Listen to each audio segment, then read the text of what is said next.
Now we'll consider one more example on inherently ambiguous languages, which is means has been asked in the GATE 1998. Okay, the question is the following language inherently ambiguous? जो gate में सवाल आया था वो सिर्फ इतना था। Question क्या है? L इक्वल टू ए की पावर आई, बी की पावर जे, ए की पावर के, बी की power L, I J K L all are greater than or equal to 1। यहां पर कंडीशन है either I equal to J और K equal to L. Okay, इस तरह का क्वेश्चन हम कर चुके हैं, लेकिन यहां पर देखने वाली बात है ए बी मींस पहले जब हमने इस तरह के कुछ प्रॉब्लम्स करी हैं वहां पर ए बी ये सेम नहीं था। ओके, बहुत ही अच्छा सवाल है। तो अगर जो हमने प्रीवियस मेथड्स पढ़े हैं उसके हिसाब से इस क्वेश्चन को अप्रोच करें तो आप क्या करेंगे? ये जो इस लैंग्वेज में जो सारी स्ट्रिंग्स है वो इस तरह की हैं, तो आपने एक बार क्या किया, आई इक्वल टू जे रख करके और इस के और एल पर कोई कंडीशन नहीं रखी, तो इस टाइप के स्ट्रिंग्स निकल आए जिसमें ये ए कॉन्जुगेटिव जो ए बी हैं ये इक्वल है। ओके, और यूनियन आपने इस तरह से कर दिया कि अगर आई और जे ये कंडीशन ट्रू नहीं है तो के और एल की कंडीशन ट्रू है, तो आपने यहां से क्या कर दिया, ए और इसको मीन्स कर दिया। तो इस तरह से सारी स्ट्रिंग्स इसकी ये मीन्स इसमें लैंग्वेज में आ जाएंगी। ओके, अब हम क्या अप्रोच पहले करते थे कि लेट की इसकी स्ट्रिंग्स को डिराइव कर रहे हैं S1 से और इसकी स्ट्रिंग्स को डिराइव कर रहे हैं S2 से, तो अगर दोनों के बीच में कुछ कॉमन स्ट्रिंग्स हैं तो फिर वो S1 से भी डिराइव होंगी और S2 से भी डिराइव होंगी, और and therefore grammar is ambiguous, ऐसा लॉजिक बोलते थे कुछ क्वेश्चंस में। ओके, लेकिन ये लैंग्वेज इस तरह की गिवन है कि अगर आप इस तरह से लिख रहे हैं और आप बहुत ही केयरफुल नहीं हैं तो मीन्स ऐसा हो सकता है कि इसकी अनएम्बिगुअस ग्रामर मीन्स लिखी जा सकती हो और आप इसको क्या बोल दें कि इसकी अनएम्बिगुअस ग्रामर तो लिखी नहीं जा सकती है, मीन्स मिस हो जाएगी। ओके, तो एक और कॉन्सेप्ट है इनहेरेंटली एम्बिग्युइटी चेक करने का, inherently ambiguity of a language. Okay, उसको चेक करने से पहले ये कुछ ऑब्जर्वेशन या कुछ नोट पढ़ लेते हैं। ऑब्जर्वेशन भी तो हम अब तक जो हम कर चुके हैं ये वही लिखा हुआ है, a language is unambiguous if there exist at least one unambiguous grammar corresponding to it. Okay, the language for which no unambiguous grammar exists is known as inherently ambiguous language. यहाँ पर जो a language is unambiguous लिखा हुआ है ये actual में जो language की इनहेरेंट एम्बिगिटी है उसके रेफरेंस में ये अनएम्बिगुअस लैंग्वेज को बताया गया है। ओके, अदरवाइज लैंग्वेज को अनएम्बिगुअस या एम्बिगुअस बताने की कोई नीड नहीं थी। तो इस पर बेस तो आप कई सवाल कर चुके हैं, उसी पर बेस्ड ये ऑब्जर्वेशन आया है। कुछ नोट के पॉइंट हैं। क्या इसमें नोट क्या है? Ambiguity is property of grammars not languages. इसका मतलब क्या है?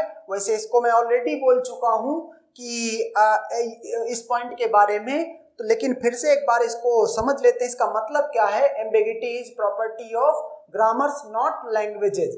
मींस एक हमारे पास लैंग्वेज है L, उस लैंग्वेज L के लिए इनफाइनाइट नंबर ऑफ ग्रामर्स लिखी जा सकती है। ओके, और उन इनफाइनाइट नंबर ऑफ ग्रामर्स में कई ऐसी हो सकती हैं कि एम्बिगुअस हो और कई ऐसी हो सकती हैं कि अनएम्बिगुअस हो।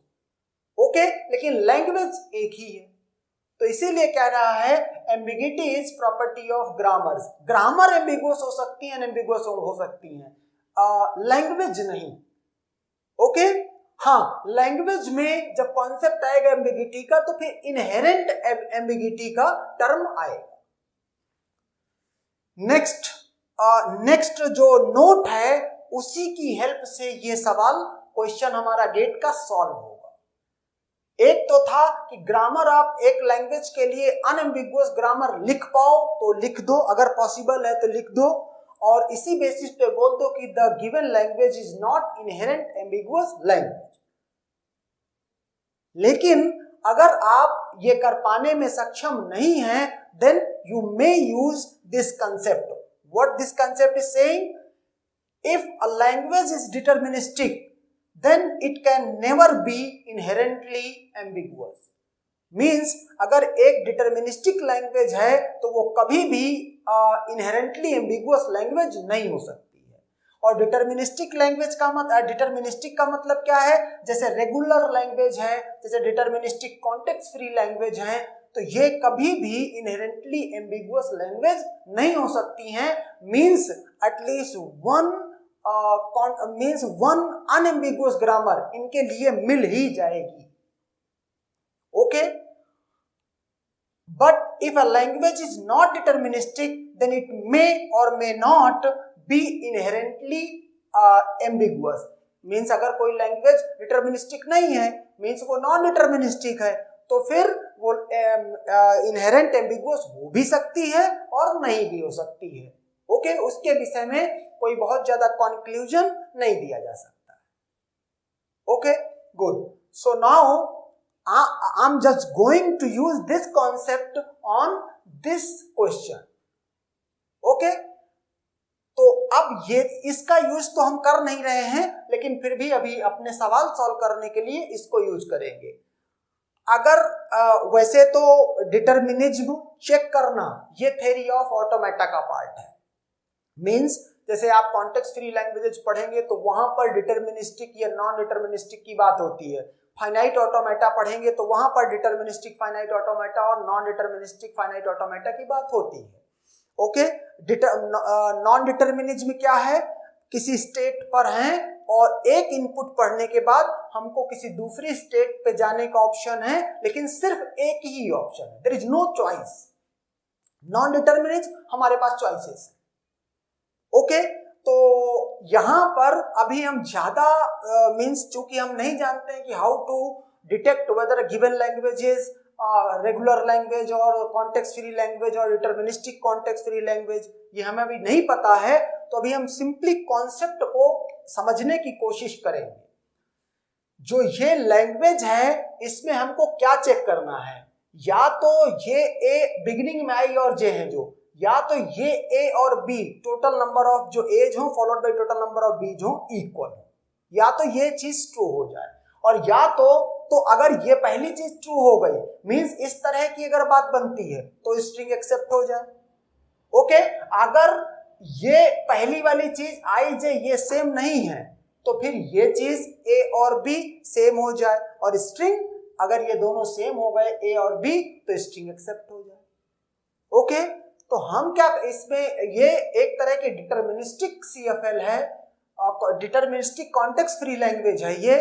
क्यों? क्योंकि कहता है कि जब बिगिनिंग में ए और बी को इसको चेक करना है, इनको बिगिनिंग में कि क्या ये दोनों इक्वल नंबर में हैं, तो इसको स्कैन करना एक तरफ से स्टार्ट करेगा, सारे ए को पुश कर दे। ओके, और इसके बाद क्या करे, और जब बी इनकाउंटर होने स्टार्ट हो जाए तो ए को पॉप करना स्टार्ट कर दे। अगर जब बी खत्म हो, बी का इनपुट पढ़ने के बाद ए पर पहुंचे, उस समय क्या हो कि स्टैक एम्प्टी हो। इसका मतलब क्या है कि जितने ए थे उतने बी थे। अच्छा, इसके पीडीए में पुश डाउन ऑटोमेटा में और भी कुछ चीजें लिखनी पड़ेगी, बस मैं एक आइडिया दे रहा हूं।